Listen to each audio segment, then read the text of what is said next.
Welcome to the Crypto Campfire.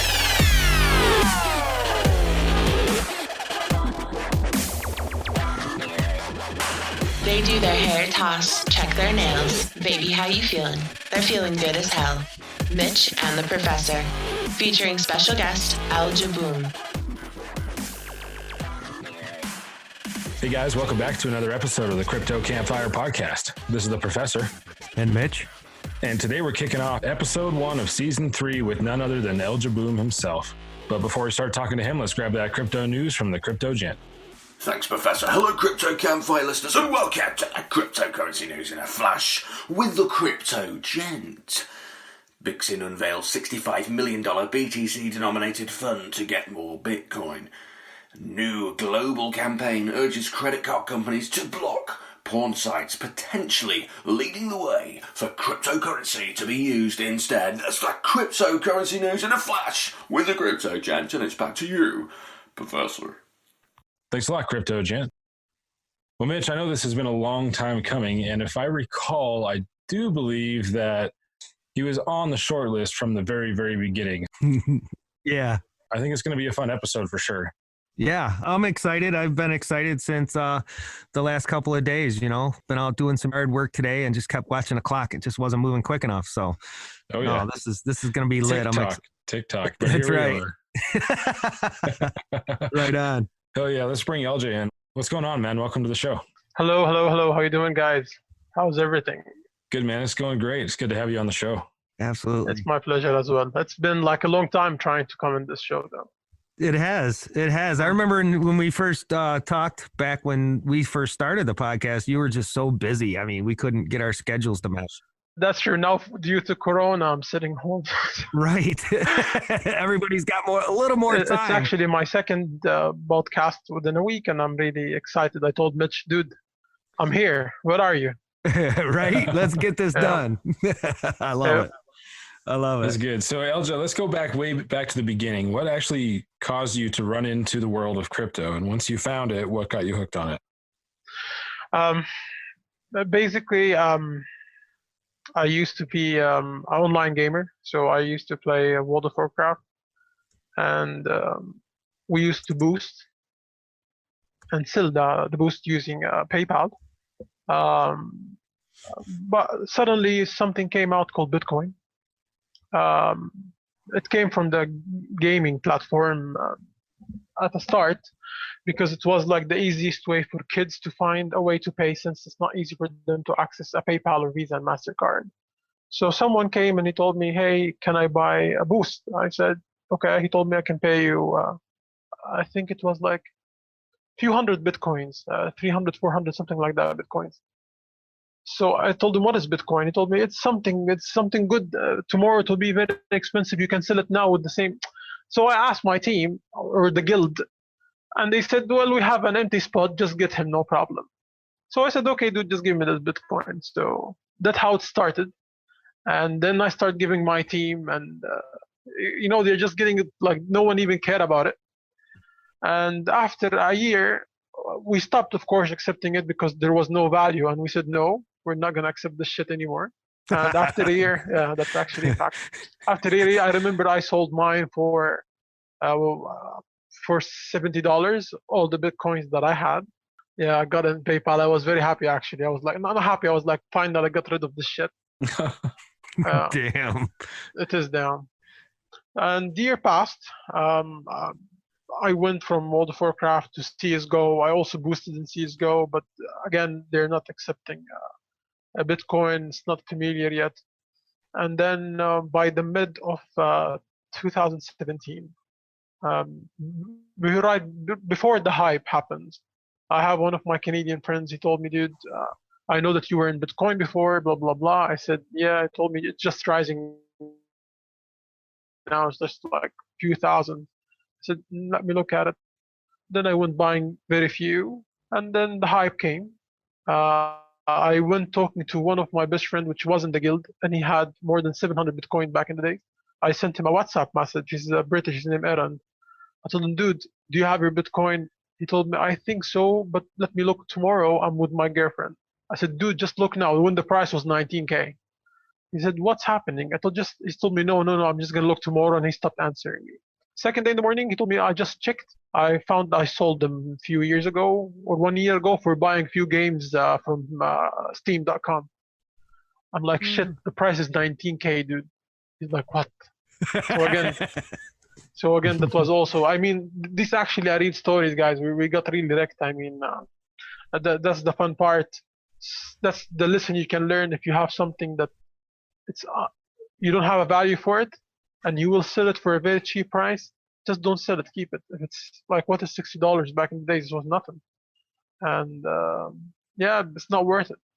So that what got me back. I mean, this is the story. It's mind-boggling to think at one point you had 400 Bitcoin or more, the value that could have been. It's just, wow, that's crazy. So how long have you been on Twitter? So this account is very long. I mean, I think from 2008, 2009. Okay. It's an old account. But when I start talking about cryptocurrency, it was at the mid of 2017, before the hype. How did you run across crypto Twitter? I found it from Steam, from the place I used to play, and then I went through opskins.com. It's a website that you sell skins and everything for games. There you find so many people are just saying Twitter, so you went there and you find things like that. It's neat how we all end up in this ecosystem and in this, this sound chamber. Of all the accounts that you follow on Twitter, which one provides you the most entertainment? Entertainment. I mean, I like John McAfee, but sometimes like I see the same content from time to time. It's new for people who's not following him or they're not, but for me, no, I've seen it before. There isn't really some specific accounts, but I like whatever is funny and whatever is good, regardless it's coming from whom. Right. There's a lot of good entertainment on Twitter. Exactly. Yeah, exactly. Even unintentional entertainment, just watching everybody else and their little quarrels and stuff. What are you doing? Very true. Okay, it's fine. Exactly. Get the popcorn. We're good. Yeah. Get the popcorn. I mean, at the end, it's a community, different people, different minds, repeated things, unique things. It's just a mixture of everything. Oh yeah, exactly. And disagreement leads to improvement. Exactly. You can't develop unless you actually have differing opinions, or you're not going to go anywhere. You're just going to stay stagnant. As long as you're not stubborn, though. Right. You have to be open-minded. You got those people that will just sit there and they'll fight and they'll hold on to their opinion forever, and then they won't ever change. But yeah, if you've got open-minded people that can actually work together, even if they don't quite see eye to eye, you can make major progress. And that's definitely one thing that holds back a lot of technological advancement. Very true. Especially politically, but we won't go there. Yeah, but that's actually true. And I mean, the beauty thing on cryptocurrency, maybe, I mean, for me, it wasn't new since I came already from a gaming world. But if someone did not experience the gaming world, now they start having families from cryptocurrency. They start having people they want to see. And they start having some emotions with people they don't even know from a different side of the world. And that's something good that this community is having today now. We're all talking about the same objective rather than just talking about color and gender and religions and all this crap. We're focused on one thing and other things are falling down. And I think this is giving us more freedom of mind and getting out of the day-to-day stereotype. So what type of research do you do before you promote a project? So I have a team from Canada, from India. We have one from the US. We have from South Africa. These are the core ones. The projects come to us. We look into it very well. We read the white paper. We ask questions, and sometimes I fight with them. I actually decline few of them. You always seem to find good stuff. I try though, even though sometimes I fall into some things like there's a project I was really into it too much, and then we found an issue with one of the owners, but now they're fixing it legally to come back out. But that's a part of the risk of any business. At the end, projects are no different than any entrepreneur trying to open a restaurant. You Mhm. might find the idea, the concept, everything is great. At the end, there is a chance to lose, regardless how much is great. But you do as much as you can by studying and giving all this, seeing all the features, all the business model, and etc. Yet, the main problem I see in cryptocurrency, and it's actually a huge problem, um, it's becoming. I mean, the business in cryptocurrency is not as a company; it's more as a gangbang style, where you can find the founder. You might find him; he's the same PR, even though he's very bad in doing PR. There is no rules. It's really like hubbly bubbly. I mean, let's say for an example, Justin. Justin now he's having a Tron, BitTorrent, etc., etc. But everything it's only Justin. I mean, do you know anyone in BitTorrent? You see him day to day talking? Do you see anyone in Wink day to day talking? Do you see anyone in? Well, Right. you just see Justin. He's not the best Only. PR guy. Sorry. And he's not No. and he's not the best PR, and he just from time to time doing bullshit. I mean, again, you have enough money to start hiring people. That's what Yeah. I like in my opinion. That's what I like about CZ. He just create things and he give people access. Like you have now CoinMarketCap, there is a CEO for it. Binance USA, there is a CEO for it. I mean, everything he's creating at the moment. He just Trust Wallet when he acquired it, there is also a CEO for it. WRX, there is a CEO for it. He give everyone his space to work. He's not trying to be I am everything for everything, because that's actually very bad. Speaking of CoinMarketCap, don't you see that as a conflict of interest, though, having someone that owns an exchange also own something like CoinMarketCap? You're 100% correct. Yet, if he didn't do it, someone else will do. Right. But I mean, So- how does he maintain, or how would a company like Binance, or how would somebody in a position like CZ maintain separation, and keep CoinMarketCap an unbiased entity? Again, I answered you. Yeah. Do I like this approach? No. Okay. But is it defeatable by someone else? No, someone else can do that. I mean, I can find maybe Head BTC doing this one day. I prefer not to see Head BTC. At least Right. Binance is actually doing a big industry. Binance took many challenges and they managed to fix. Like what happened in the US second day, they went in the mass adoption in India by doing the partnership with WRX, WazirX. I mean, these big steps. So I would rather see Binance than seeing someone else like HBTC, for an example, taking CMC at any point. I can see that. I think it'd be interesting to see how these types of platforms evolve going forward, because I think there's going to be, we're utilizing this data structure that allows us to have decentralized, immutable data, and we're not using it for the main utilities that we use within this industry, like CoinMarketCap, it's just running on a damn database. And it's because it requires massive amount of users to actually be truly functional. But over time, as we start reaching that point and we start seeing more and more powerful computing capabilities and more inexpensive storage capabilities, then we can start getting into the next generation of these types of systems. So you can actually have smart contracts that are basically going out and finding all the coins that exist, collecting the actual data off of the real exchanges in real time, storing it on a blockchain, and it's all done automatically, and it can't be biased systematically. It's not an easy feat to achieve, but that's where we're headed. It is not, and you will never reach the reality on it, because at the end, when it comes to the end, which is the exchange, and you have market makers. I mean, this entire industry is filled with market makers. So, I mean, when you're saying you're gonna get real data, when we say the real data, is it done by real people buying and selling actually, or there are market makers who are making sell and buy walls?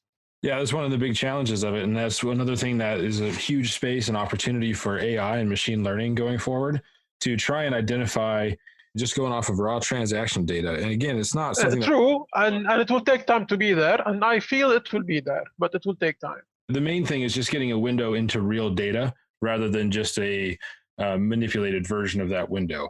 Right. Can there be Definitely. manipulation in the data itself? Sure, totally. But as long as we can see the real data, then that's up to us to make the other determinations. That's why I Definitely, can't I be agree with perfect. you. But yeah. At the end, the space is very young. Mhm. Today is filled with people who want to make easy cash and fast cash. Um, Unfortunately, it's filled with people who want to quit their jobs. This is one of the things that hurts me a lot, actually, emotionally hurts me, that I'm seeing so many people who are getting low paid, maybe from their jobs or whatever, and they suddenly now have followers, and suddenly they're becoming influencers, and they're making a living out of cryptocurrency. Um, what hurts me are emotionally in this are two things, actually. Number one, when someone leaves his job and just doing a full time for working in other projects, it means for him to pay his day to day expenses and mortgage and whatever, it means he have to sell whatever he's shedding, and that's not good, because it means you're not enough believing in what you're saying to crowd. So you're taking, for an example, let's say Noob's token, just an example. You're taking this and then you're selling it while you're selling it to others, and then you're just paying your payments, and that's against the concept we are trying to build and show to this world, right? The second thing, I wouldn't really like anyone to just leave their jobs, because they will always learn, even if their job is small, even if their job is little, they still can achieve learning something new.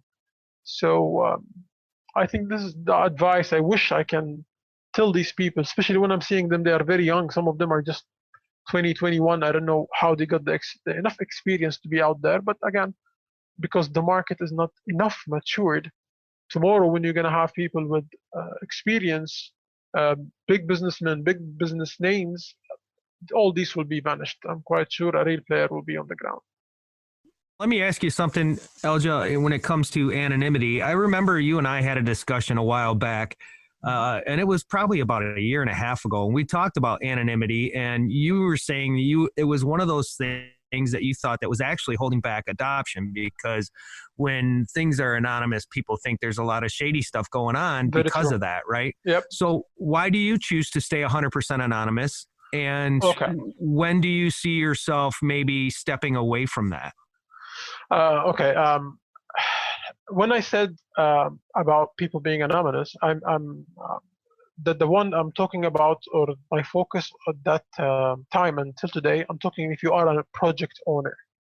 Okay. Because you are asking people to invest in your project, and you are telling them that you believe in this project. That's why they must invest in your project. Yet you're not showing yourself. So the loop is not completed. If I'm believing in a project, if I decided tomorrow to have Ilja token, I will never be invisible, because now I took the challenge that hey guys, I believe in this project to a point I'm actually going outside.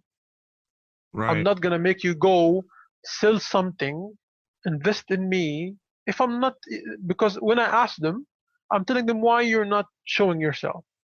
Then he start telling me, well, I'm scared about my family and their protection. Some of them, they answer this way. Some others, they say, we're afraid to fail. So, but once we success, we're going to show ourselves. I mean, dude, you want to, crazy. so you want to put people under this risk with their investment. And if you fail, you're just going to say, okay, you take some profit out of the failure, and then you're going to go start something new because no one knows who the fuck you are. Sorry, because you don't want to take responsibility for what you do. That doesn't make exactly. It doesn't make any sense. Now, for me, I didn't have a project, so I'm fine to be this way. But this is not the reason for me to be anonymous. My reason is I work in real life. I have a good position. I have a different type of business. I know many big businessmen. Today, I don't know how at your area or circle of area, let's say the area, if you start telling people that you are in Bitcoin and they see you, they will start asking you every day very weird questions, and it will just be a huge conflict in your own business, day-to-day business. And by the way, FYI, I started actually before eligible, I started talking as me, the real me, from my other account. And I don't want to tell you how it went. Everyone start asking, they start calling. Then I Right. said, no, this is conflict. I don't want to go there. I mean, now my life gonna just turn into a place. I don't want to be there today. I have a job. I have a day-to-day job. I work more than 11 hours a day. Um, I travel for this job. I don't want to just switch sudden like this. Am I gonna be out? Definitely. Maybe next bull run, when the bull run comes, I will definitely be out, and Ajubs will go to a new level as well because I already have big investors. They are interested in Ajubs itself. So what inspires you to start a Jubes? Basically, it was something funny though. I will say the reality without mentioning names. I used to work with my team like that slowly and together, and then suddenly there's an agency came and they told me, how much do you get to talk about the project? I said, I don't know, maybe this. They said, okay, we're gonna offer you this. Just do this 10 tweets about the project. And then suddenly I noticed that they are doing the same with like 10 to 15 at the same time. And yeah, when I looked at this, I said, no, this is not the industry I'm looking for. This is not the way I feel, right? Because I know what I'm doing now is just talking about something that it will end as soon as the 5 or 10 tweets stops, and the others are actually hyping it and selling it at the same time. Because some of them, not all, some of them, they're just having this as a full-time job. So I felt, no, this is not what I'm looking for. I want something to build. I want something to talk. I'm not a person that I can. I mean, since you guys didn't work with me, I'm an asshole. Um, I fought with so many projects. I declined people um, because I have to say my opinion. I try to do the best. Maybe I'm not the best. Definitely, I'm not the best. Um but at least when I talk to someone, I would like to see someone that he listens because there are so many basics mistakes are happening today. And when I say many, I mean it. People get confused. Okay, let's just go for. Okay, let's not go with mid and small projects.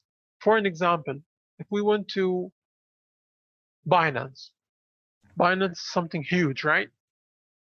Today, if you're new and you entered to and someone made you look at Binance Twitter account, and if you went there and you looked at their Telegram that they're putting in their main page of Binance, you will find a link that for beta testing or something, or for I forgot. Let me check with you. It's for alpha testing or something for coders. I mean, I'm quite sure they did it that time, but they forgot for the API. Yeah, Binance API. And I think they did it maybe at that time for a reason. But for me, one big like Binance, if it was my decision, I would just make a Telegram channel where anyone will click. As soon as you enter, it will be a bot. It will ask you, what do you want from Binance? The English Binance, Arabic Binance, whatever, because they have so many languages, because Binance is very huge, right? And then they just click from there and they find the channel and go for it. But today, it's not easy to access. This is very small things, by the way. And people come to me till today. They're telling me, "Oh, is there Binance Arabic? I don't know. I've never knew about this." Because you're not making a simple step for people where they can discuss and talk and build this community easy Right. for them to access. And that's something very small. Huh? Just go scale and other things now. There are so many small things that just if you sit slowly, it can be redefined to make things easier to be noticeable and to grow this community, in my belief. Now, let me ask you this. Since we're on the conversation of Binance and CZ, why do you have so much support for Binance and CZ? I And love CZ. okay, I'll be straight up. When I got into crypto, my first and pretty much only exchange was Binance. And I tried other ones. I loved Binance's platform. I loved their interface. It was really easy to use, understanding. And the more I look into things and the more I realize I have not found an exchange that does not have a certain level of corruption within it. Now, when you talk about market makers, to me, market makers are for what? To maintain volume. Is that correct? To maintain volume, to increase the volume, to make the market looks really wow. It might be not just to make a fake volume that makes people buy. Right. So so many market reasons. makers, yeah, there is so many reasons, but in reality, it's not really a fair way to operate. It's not, but it's existed and it's legal. Right. Oh yeah, for sure. But I mean, at some point, you would think that this space has to become more integrity based and a little bit less, and not a lot, just a little bit less greedy. I mean, true, but let's be honest, that's the stock market from day one. Yeah, right. It is like that. I mean, that's the game. Unfortunately, it's always about, I mean, what's the stock market? It's you are selling and buying from someone else. It's nothing else than that. True. So you are buying from someone who's weak enough to sell, or he's smart enough to sell. It's one of the two. There is no third here. Or you are selling to someone that he managed to make you fear, and you're selling to him. I mean, that's the game from stock market days. Unless you have a fixed profit share each year that come to you, which is like an X%, that's something different. But yet, not everyone is offering this today. But it will come to this level. But at the end, this is the business. That's the business of stock market. Right. Yeah, and all of it's trash. And the best part about cryptocurrency compared to the stock market? That part of it is just a small piece. All the exchanges, all the trading, all that is just a small piece, because what we've got is blockchain, and that's a data structure, and it is revolutionizing every industry. And regardless of what happens in the trading side of it, that's doesn't matter. That's one thing. This is true. That's true. This is so much, and that's where the real value is going to be found in all of these tokens, coins, projects, whatever, is what they can do with blockchain technology and what real life issues that can be solved with it. Exactly. Very true. So what do you like most about cats, Elja? I love cats. I love animals in general, but cats are my weakness. I mean, if I saw a cat on the street, I just have to stop and play with it. But I love any animal in general, all the animals, but cats are my weaknesses. I mean, when I see a cat, I just stop. I have to stop for a second. You melt. Yeah, exactly. Definitely. I cannot. I've literally seen you melt over about a cat. Yeah, I love cats. I love, again, animals in general, but cats they're cute. I mean, what I like about animals in general, I wish humans can actually be like animals in a point of view. I mean, we became more savages to live in this earth. I mean, I do believe in one day robots will take over. I believe the only gate for people to leave, which is going to go to Mars. That's why I keep asking Elon Musk when to Mars. Well, they just got their contracts to land people on the moon, so it can't be that far. Well, I don't care as long as he takes me. I'm ready. I mean, I applied already in a project called Mars One in 2006. 2006. It was a German project, but they went bankrupt. I mean, they don't have money anymore, and they stopped the project. And I applied there, and I did a few interviews. It was 2006 before even Elon Musk come to this game. This is my belief. I believe that AI will control everything. AI will be smart enough to decide that human race is really bad, and it's time to shut them down. Have you read The Singularity is Near by Ray Kurzweil? No. Oh, do you know what the singularity is? Yeah. Okay. Yeah. So there's a book called The Singularity is Near, and he's actually got.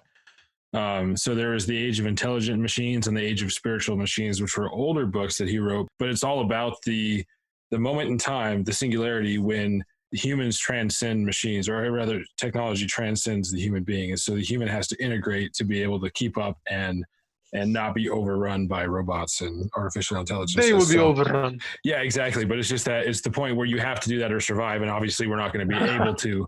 And, I mean, unless you're lucky to go to Mars. Yeah, we're going to go to Mars. Yeah. I'm working on getting to the moon first. Let me at least get there. I can't fucking Crypto's got to take us there first, damn it. Yeah. I mean, that's actually true. With as up and down as this market is, and as much as you see sentiment change about cryptocurrency over the last 2.5, 3 years, Elja. How do you deal with the emotional roller coaster that's inevitable?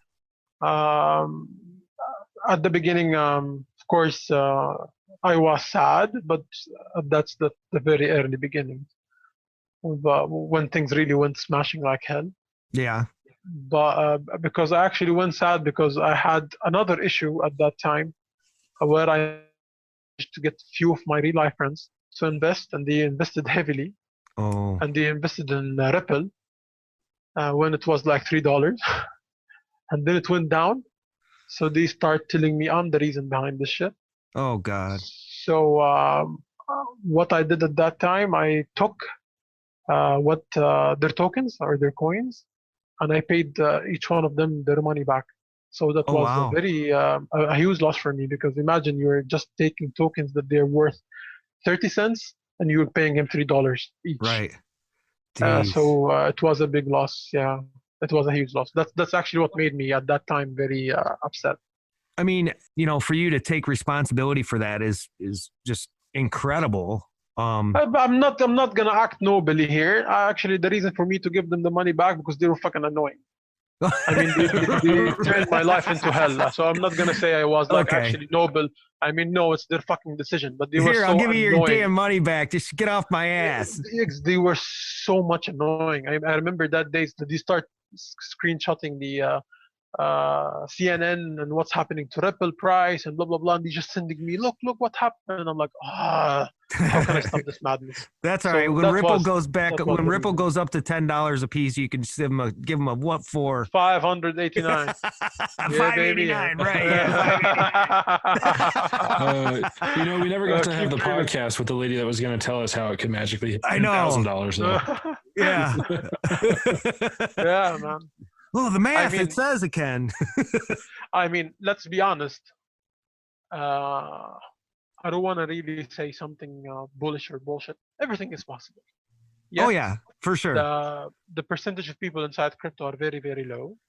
The direction of the banks and governments are still unknown. We all know that Ripple, it's 100% with the banks. They are using their technology in so many countries, their technology, not XRP. So you don't know the game how it can turn on. I mean, they might just do it for the sake of killing anything decentralized. They might doing it for breaking things that has nothing to do with maybe the United States, like Chinese. They want just to play with something else that take a new hype and diversify people from joining the Chinese projects to them. You don't know. I mean, there are so many things are unclear and no one can tell you it can be, but the price can jump. Yeah, because till now it's nothing. The entire market cap is nothing compared to reality. It's nothing. Yeah, we can say that, because definitely anything can happen, but also for XRP to be $10,000 a coin, the market cap would be 1 quadrillion. No, 10,000 is too much. Yeah. No, 10,000. Yeah. I mean, yeah. No, I know, Right. but you're absolutely right though. Anything can happen, and we could sit here and say that $1 million Bitcoin seems crazy, and then that's why I don't like to talk about TA, even though I trade and everything. But I cannot really. First of all, I'm not a financial advisor, so I'm not gonna go there. Number two, no one can actually know. Everyone is just guessing, and it's never ended. So it's all speculation. Yeah, you can find patterns all you want, but it's so random. There's so many things that can totally fuck that pattern, and it doesn't matter anymore. It's just you can try all you want, but all you can do is put patterns on old charts. You can't really put patterns on new ones. Exactly. Yeah. So, Elja, when can we expect to see you at a convention? To be honest, it's not in the plan at the moment. Well, let me ask you this. There's a big convention that's supposed to happen in October. It's called the Satoshi Awards. Mm-hmm. And it seems like it's going to be a pretty amazing deal if it can actually happen because of this whole COVID thing. But if it were to happen, it would happen in Dubai. And would you be interested in going to that if it did happen? I mean, with the corona now, it will take time for. I think it will take time for any public meetings where the gathering is there. I think this will just stay on hold for at least a year from now. You think a year? I believe a year. Yeah. Yeah. I mean, they cannot make. I mean, till you have a cure, you're talking about 6-7 months still to produce and cover. It will take also few months. So we're talking about a year. It's not going to happen in a day and night. I mean, realistically, it's not going to happen that fast. Right. They have more prior things to open, such as the restaurants where you can eat inside, the barbershops, the gyms, etc. Right. Yeah, I mean it's already May and we barely got restaurants starting to open at all, and most But of them. yeah, you haven't. can you sit inside and eat with people? I don't think No, so. that's what I mean. Like it's Yeah. we're already to May and we're barely even starting to open back up. I guess is what I was getting at. Like we've got a long road ahead here, for sure. Well, I like to be optimistic, but realistic I is always know. is always a downer sometimes. But Yeah, the reality sucks. It really does. And but the thing is, the longer that it goes on like this, the more innovative we get in our ways to find opportunities to get together, whether it's virtual conferences or something else. You know, there's new opportunities. They may not be the same, but there's new opportunities that we can enjoy in the meantime, I guess. Heck yeah. True. That's very true. Besides crypto, what's something that you're passionate about, that you enjoy partaking in? Music Music. and cartoon animations and things like that. Yeah. Oh, okay, cool. Do you make music or? I make music, yeah. That's awesome. But at the end, I'm an engineer, so that's something as a passion as well. That's okay. At least I know who to call if I need something engineered. You have the professor. He's number one here. Oh my God, this guy, let me tell you what, pretty amazing, but yeah. I kind of clusterfuck my way through some shit and we get some content out once in a while. Right. Well, all I know is if it wasn't for his math skills, it'd be challenging to do this podcast. That's for sure. Of course, he's a great tech person. That's for sure. Heck yeah. I look at it as an opportunity to learn something new. It's just fun. I've actually having a really good time doing this, and there's a new challenge every week, and it's interesting going like, oh, how do I fix that weird sound that just happened? You know, so yeah. I find it really entertaining to go through it. So, Belja, I'm going to ask you one last question before we wrap up here today. Please. You mentioned that you played World of Warcraft before, so I'm sure you're familiar with Leroy Jenkins, yes? Of course. Okay. So, Leroy Jenkins. Yeah, you did my question before I even had to ask it. I was going to ask for your very first impression because we had Benza on for episode 100 and we asked him to do it, but he was sitting on his front porch with a crowd of people on the street and he wasn't really ready to gain that much attention. So. Nice. I used to be 7th World Warlock. And I used to be in the 2nd top world guild. Oh, wow. So I used to play hardcore, yeah. Nice. Yeah, I've never been that far along in video games ever. I spent most of my time in video games in high school, which for me, there was not internet on video games yet. I mean, there kind of was. I had a PS2, so you had to buy the... Duck Nukem, balls of steel. Yeah, the PS2 was the thing for me. I was into like Gran Turismo and shit. And racing games and stuff. And so I'd get like die hard into that. And of course, first person shooters, but it was all ever just campaign mode because I didn't have the Ethernet adapter that you had to buy and stick onto the back of the PS2 to be able to connect to the internet. So I just played with myself through the missions and then it got boring and never got to do any championships. Yes. Some of the games are boring. Yeah, it's a lot more fun when you can get online and play with other friends. Yeah, I can't relate. I just can't relate. I'm not a gamer. Let's fix that. I missed my opportunity, Elja, to ask you. Did you when it was a while back? I tweeted out a video of my cat playing fetch. Did you see that? I'm not sure. I'll have to send it to you. Sometimes I just because I work in real life. Yeah. When I leave for an hour or 2 hours. I miss so many things because they come just above each other. So sometimes I just can't see. Right. Oh, man, I'll tell you what, this has been really fun. We've really enjoyed having you on the show, Elja. I'm happy to come here finally. Yes, exactly. And definitely look forward to doing it again in the future.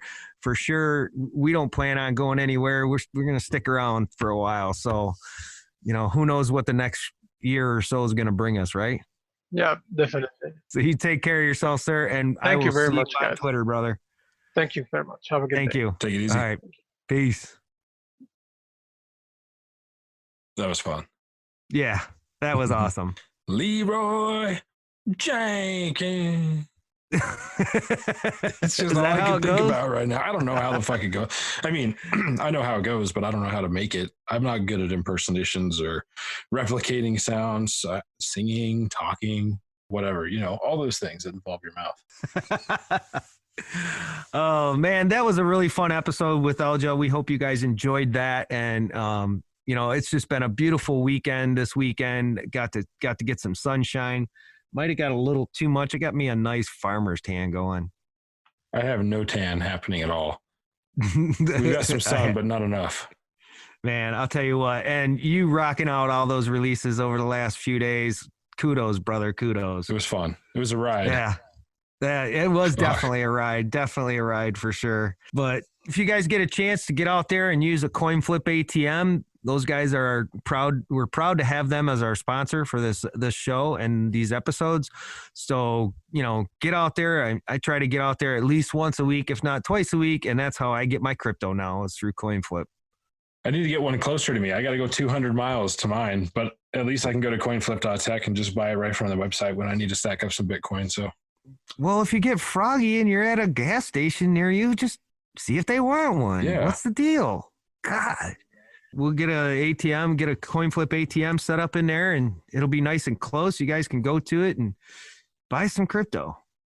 Fill those bags. The moon Right is on. coming, not financial advice. It is surely coming. And, I've been trying to accumulate. And it's like, some people wait for the dips, and I just try to do it on a regular basis. And now that I have some little extra income with my coin flip stuff, then I like to put that right back into crypto. There you go. All right, guys. So till next time, have yourselves a good one. We'll talk to you soon. Take it easy. Peace.